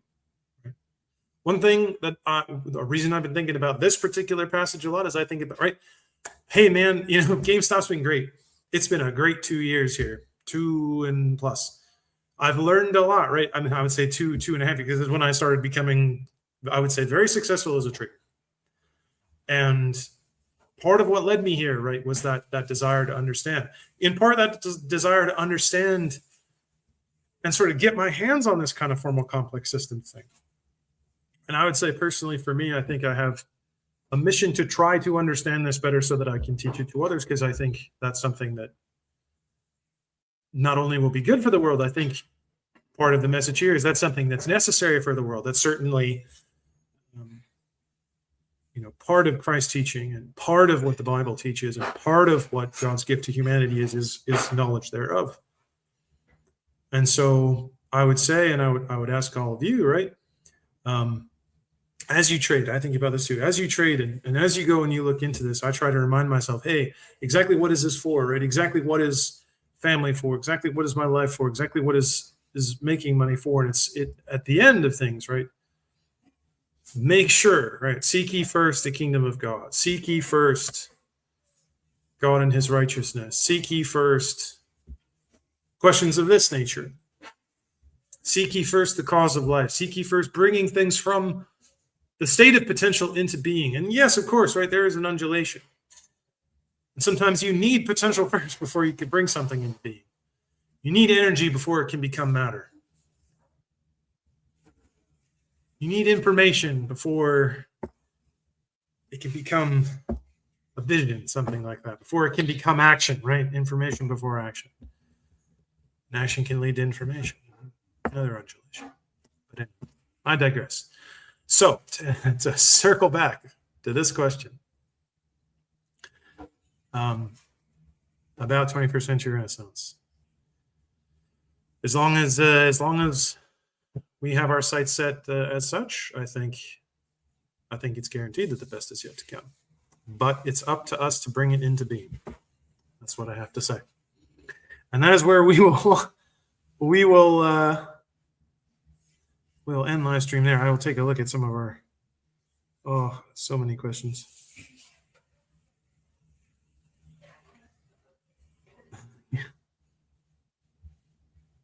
Are we hypercooked? Hyperphysics. Chad's here.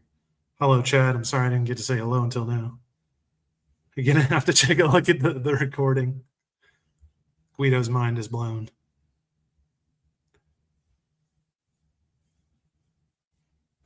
Cheers, Lynn. Thank you. Going deep on a Saturday. Well, there's a recording. I'll try to do a write-up for you, man. I know I got after it here. But anyway, guys, thank you so much. I hope this was interesting to you. I hope I didn't get too carried away. I hope I'll have an opportunity to make some of that clear going forward. I hope some of this was a great service to you in the trading dimension.